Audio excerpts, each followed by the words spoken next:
Урматтуу мени көрүп жаткан достор, жакын инсандар, саналаштар деп эспе. Айтор, эгерде сиз башка адамдар менен баарлаша албай жатсаңыз, башка адамдар менен сырдашып, чын жүрөктөн берилип, мындай баарлаша албай жатсаңыз, чечилише албай жатсаңыз, билиңиз, сиз ичиңиздеги наристе ооруп калган. Тактап айтканда, ичиңиздеги наристе капа болгон, ичиңиздеги наристе чүнчүп калган, коркуп калган.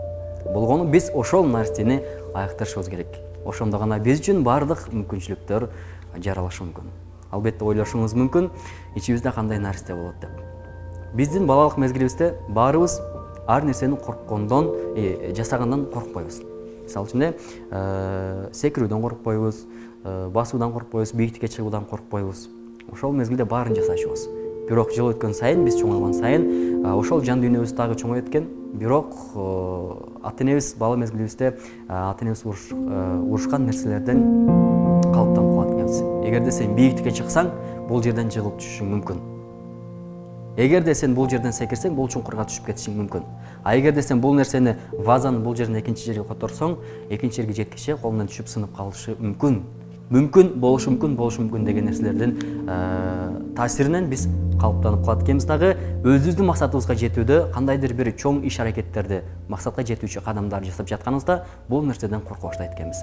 А эгерде мен ушул бизнести ачсам, болбой калсачы, банкрот болсомчу. А эгерде мен элдер менен баарлашып жатканда, элдерге айтып жаткан мен сөзүм таасир этпей, элдер менин үстүмдөн күлсөчү деген нерсе менен калыптанып калат экенбиз. Мен бул жерде бир нерсени айткым келип атат, урматтуу менин замандашым.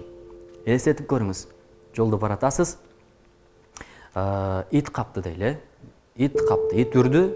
Эми ойлоңуз, ошол жерде ойлойсуз балалык мезгилиңизде, ушул мени азыркы келаткан кабып аткан ит келип мени тиштеп алышы мүмкүн.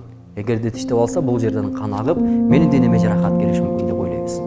Бирок эми элестетип көрүңүз, сиз чоңойдуңуз. Ошол мезгилде ойлонуңуз.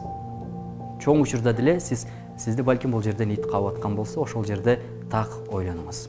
Эми мен чоңойдум. Бул итке менин дене күчүм жетет ага каршы турушка деп өзүңүздү өзүңүз басынтыңыз. Ошондой эле иш чараны балким сиз көзгүсү бар бөлмөгө кириңиз дагы, ошол жерде ичиңиздеги наристе менен сүйлөшүңүз. Ичиңиздеги наристеге караңыз дагы, мен сени жакшы көрөм. Бүгүндөн баштап мен сага кам көрө баштайм.